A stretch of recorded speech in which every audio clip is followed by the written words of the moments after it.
What's going on, everybody? Emceemur here, and welcome back to the show. It's time for another review, and I may surprise myself in this one. I really have no idea how this is going to be or how this is going to work out. What is this madness? We're talking about a $20 camera. I mean, how can that possibly be good? I don't know. I mean, it's Polaroid, man. When these little cubes came out, I mean, I really loved the look of them. I mean, I'm an 80s kid. I grew up back then. Polaroid, man, it's cool. It just looks cool. I never looked into the price or even considered getting one. I mean, I use a GoPro. A lot of you do. Lots of vloggers do. You know, that's just, that's the standard. But I've never messed around with one of these. And, you know, on paper, there's no way this can be better than a GoPro, but we're talking about some wild swings in the prices. We're talking about, you know, over $300 for one of those versus $20 for this. So the question is, does it even compare? And if so, how? Let's get this unboxed and let's compare some footage. I want to see what this little thing can do for 20 bucks. Alright, the Polaroid Cube. Let's get this bad boy open. I mean, it looks like we're getting the camera, the charger, a micro SD, and some kind of case, so no doubt we're going to need more accessories for it if this actually ends up being something I want to use, but we'll see. A warranty leaflet. It's important to note that this little joker has a magnetic base, and it seems somewhat strong. I'm interested in this application. You know, where can I make use of an extra camera that can actually be metal, magnetic? Where can I stick this thing and make it work for me? So we got a little mini carabiner here. We've got an 8GB micro SD card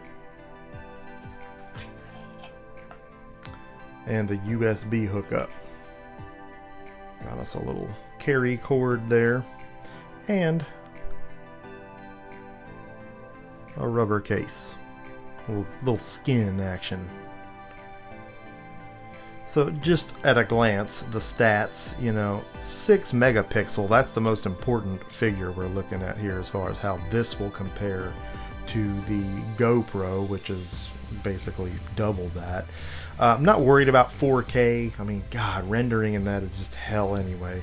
This will do 1080. That's what I'm looking for. That and image stabilization, and we're going to really see how this thing does side by side with obviously by the numbers superior GoPro.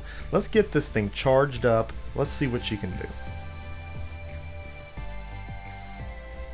We got the instructions here. I mean, and I'm over this. All right, just put a booklet in here.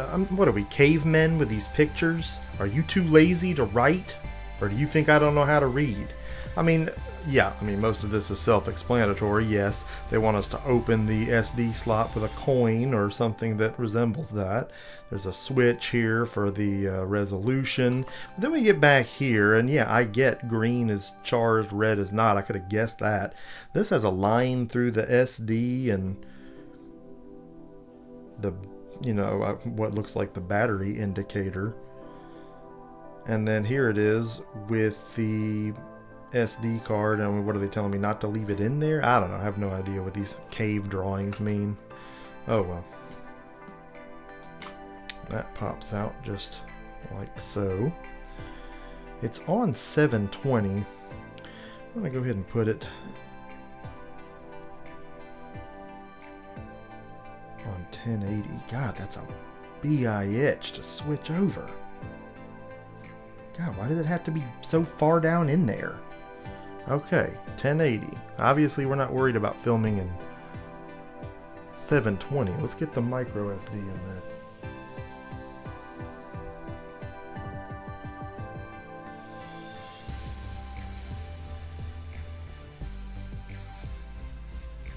There we go.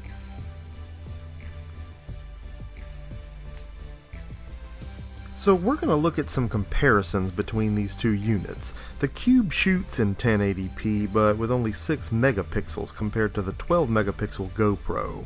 But that isn't really where this thing becomes a letdown.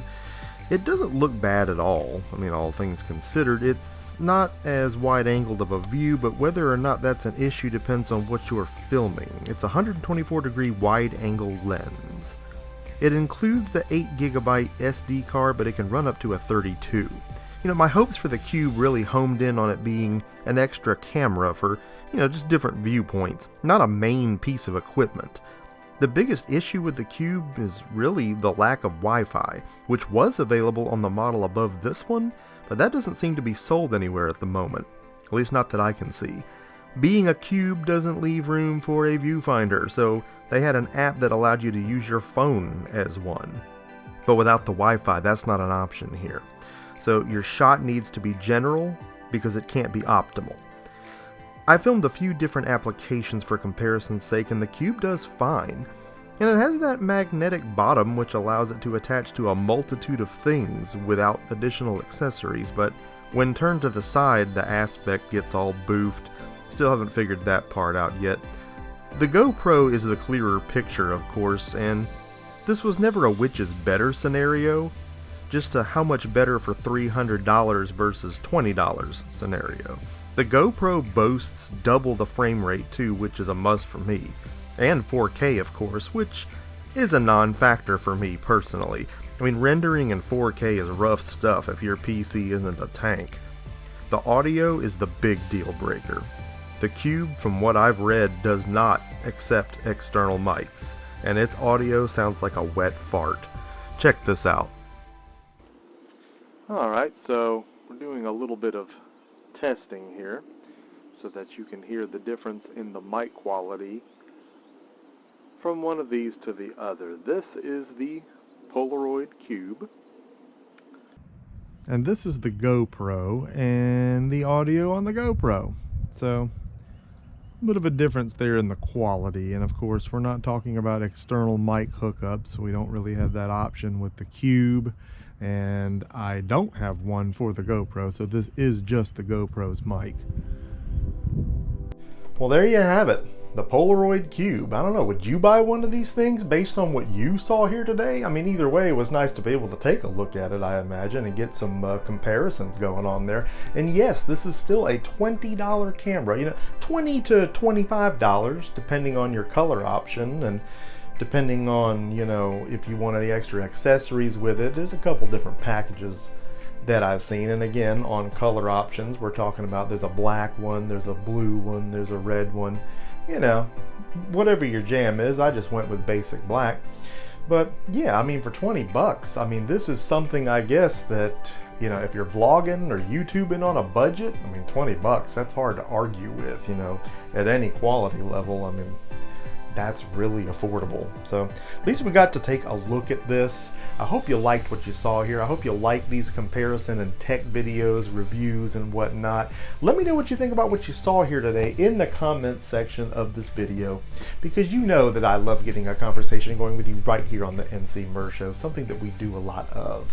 I hope that you like this video. I hope that you're going to drop a like on this video, and if you have not already done so, I hope that you're going to subscribe to the Emceemur Show. Be a part of our nation. We're rising up all the fantastic things that we do right here on the show. You need to be a part of. Make sure that you smack that notification bell so you are always the first to know when new content goes live, especially these reviews.